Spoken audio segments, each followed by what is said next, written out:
Those were extraordinary presentations. I'd like the presenters to come up, and we will take questions for about 20 minutes.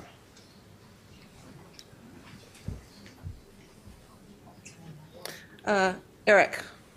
Hi, this is a question for Dr. Lin. And at the beginning of your presentation, you said you opposed the legalization of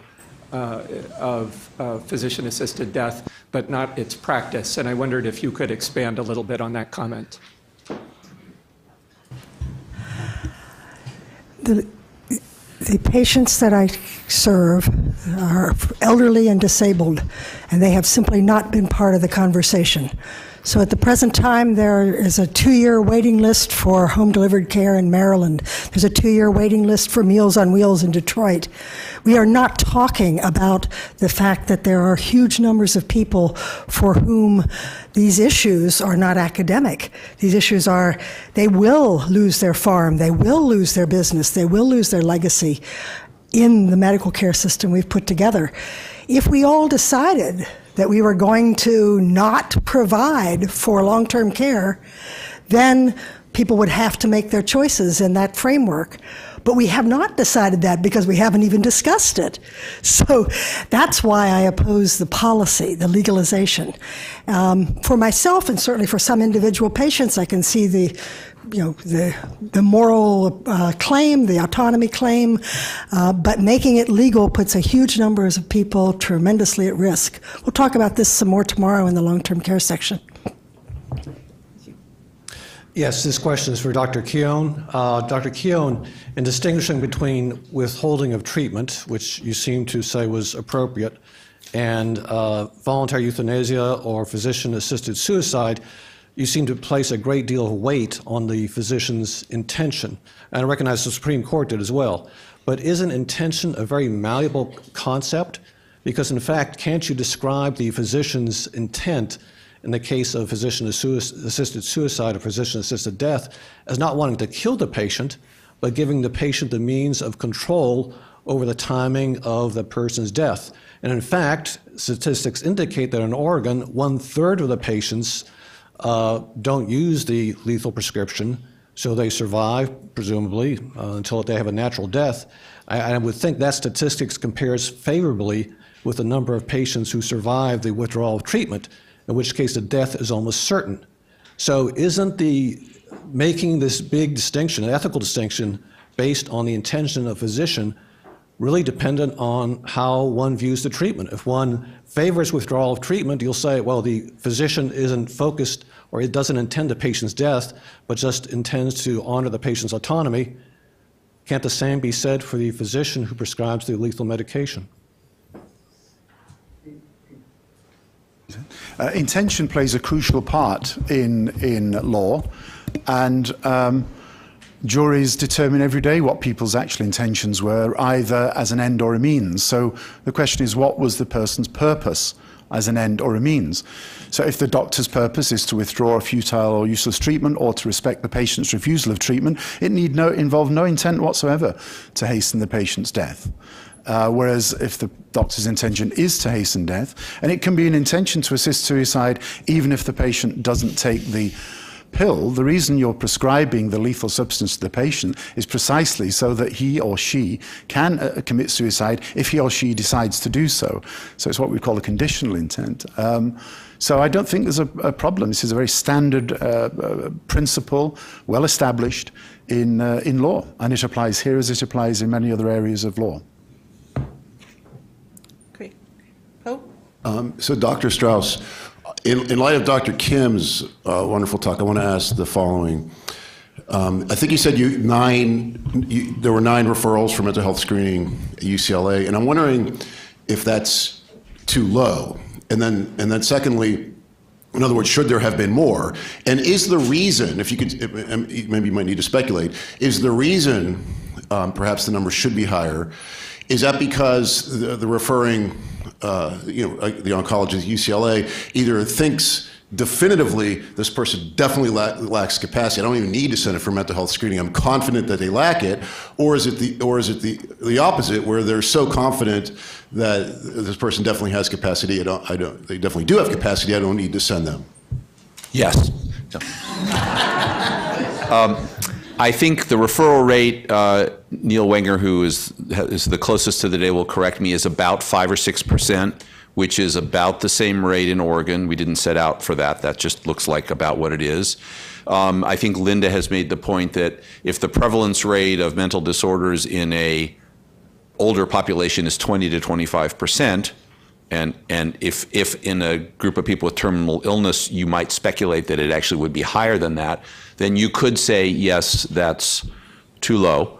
But we don't know is the real answer, just as Linda alluded to. We don't know what sort of editorial decisions are being made to not refer. And it might be something warranting a closer look. Dr. Wenger, do you want to add anything to that? No? Okay. We've heard some excellent discussion this morning about the taxonomy and how we refer to these various concepts. The word suicide and even physician-assisted dying have various connotations to different people and may be a little not expressing exactly what we're talking about. We heard some very eloquent discussion from Daniel Diaz this morning about Brittany Maynard's situation. And we're not talking about suicide or things like that. We're talking about what can she do to increase the quality of her life for the time that she has remaining. And I would submit that what we really need to talk about is something in a little bit different category, and I like to refer to it as facilitated natural death. I wondered if any of the panelists would have any thoughts about that. Yes, I would object to any such obfuscation. It's not a natural death. Really, I think this abuse of language, which is what it is, confuses many ordinary people about what we're talking about.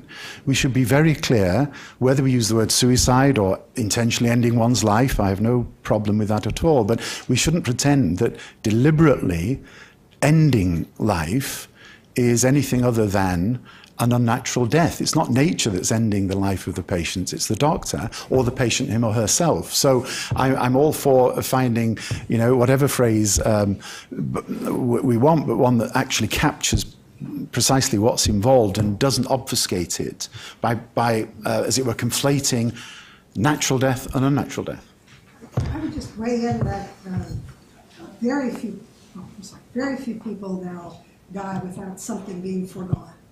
That we engineer the dying pretty routinely in very good care. But it doesn't, when I would talk, many of my patients raise this question, and I would say, there's a whole lot I can do for you, but I can't promise you that you'll be dead Tuesday at 10 a.m. I can't schedule it, I can't make it precise. I can sit on my hands for lots of things coming up, and I can help you, with which things should be foregone and which ones should be fought. But I think we have to kind of get in touch with what modern dying is like. And modern dying is not mostly in the intensive care unit, and it's mostly actually in long-term care now. And it's not in a sense just natural, like out in the field, but it's also not Tuesday at 10. So, where we want it to be is a different question than where it is. I like to say the idea that there's some neutral terminology out there that we need to go to and not obfuscate it is just a mirage. There's no neutral, region here. We either pick terms that we think are positive, withdrawal of treatment, death with dignity, or we pick terms that we think are not so positive, passive euthanasia and active euthanasia. And, there's no self-defining here. We figure out whether we like whether we think it's permissible, and then we assign either a positive or negative term. But this idea that there's obfuscation on one side and truth on the other is just not fair and accurate. Both sides are looking for a term that advances their agenda. What I will say is, and we don't have time to go through all of them, but just the idea that the natural death is preferred under the unnatural death. Where does that come from? If the natural was preferred over the unnatural, we wouldn't have heart bypass surgery, wouldn't have cancer chemotherapy, we wouldn't have the medical profession. We'd have herbal treatments, I suppose, but not much else. So I'll stop there. I just want to ask, say one other thing. I think there is, even though we can't agree on the terminology, there are ways that we can use research and evidence to figure out how this practice is similar or different than suicide in other contexts. And I think that's important information for taking care of people and knowing the right kind of interventions to help patients and families, even if we can't, yeah. Thank you. I think just putting this on the basis of quality of life and palliative care, hospice care, we might think of it more in terms of those resources. Okay, good. Another question?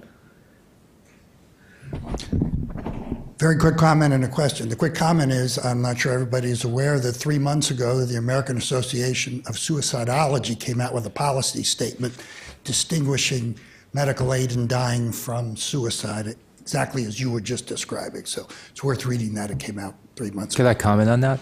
What's that? May I comment on that? Yeah. So that statement is very interesting. It begins with referring to the confidence with which you can distinguish the two as a general matter. Also speaks to the fact that PAD occurs in many jurisdictions, including European jurisdictions. It does not try to distinguish between what's happening there with what happens here. So they, in effect, make a very broad statement about the ability to make a distinction. And they don't say, well, it's only in the US and so forth. That was quite deliberate, obviously, because they well know what's happening. So the thing I want to say is that you should read through all the criteria that statement enumerates as part of what they call ordinary suicide. And then look at the descriptions I provide in my papers, and also the cases of psychiatric euthanasia. And you'll see that it's very, very difficult to make a difference.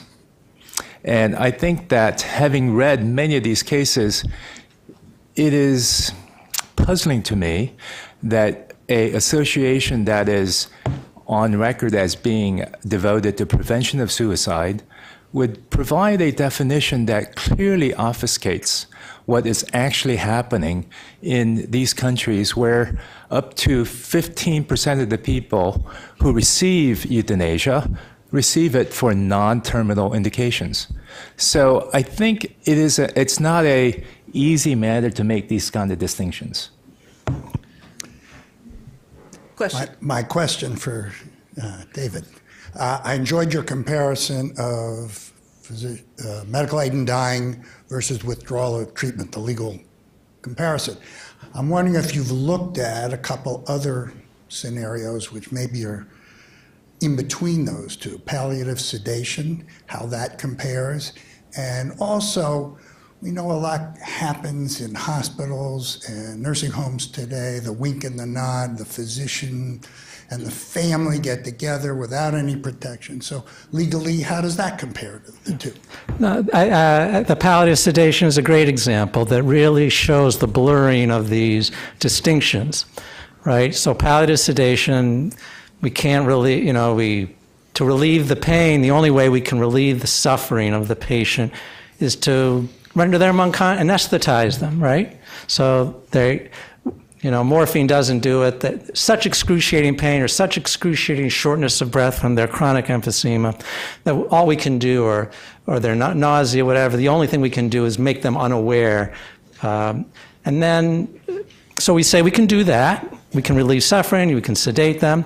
And we also say you can also, at the same time, withdraw their life-sustaining treatment, right? They don't have to continue on a feeding tube or whatever else is keeping them alive. Well, to me, that looks like euthanasia, because the argument for why withdrawal of treatment is not euthanasia is because we've just stopped interfering with the natural progression of their disease. But when you sedate them, that's not the reason why they can't eat once you sedate them is because you sedated them. And now if you withdraw treatment, well, now it's all doctor caused. So why do we allow that, right? Well, there are good reasons. We can't say to patients, you got to choose between your right to refuse treatment and your right to get suffering relief. We got to let them do both. But to me, I think that's slow euthanasia according to the sort of doctrinal boxes we use. And but we allow it, even though it's all doctor caused, it's all doctor induced.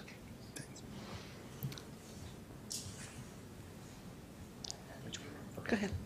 Hi, Far Curlin, Duke University.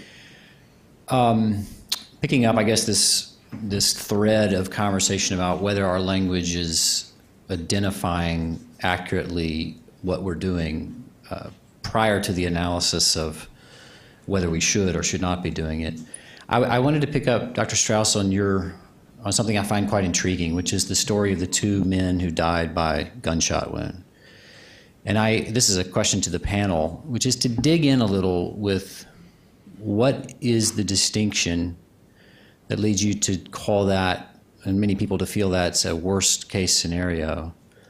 And just to help out, imagine this. It seems you have in that case a person who makes a judgment that their life should end and takes an action that deliberately ends that life.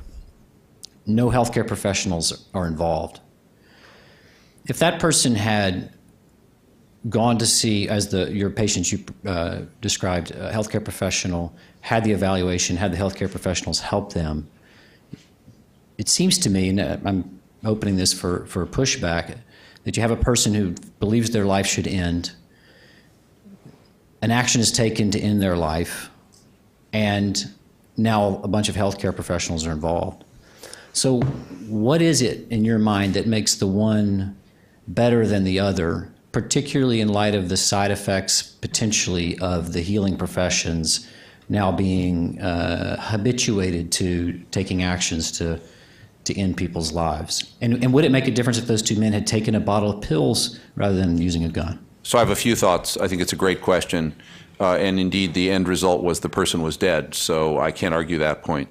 I think one of the miraculous things that we've observed with our program at UCLA is that, and someone alluded to this earlier this morning, the extraordinary impact of opening up what in many families are entirely forbidden or taboo topics for discussion in ways that allow families, those who will be left behind, to prepare and to accept.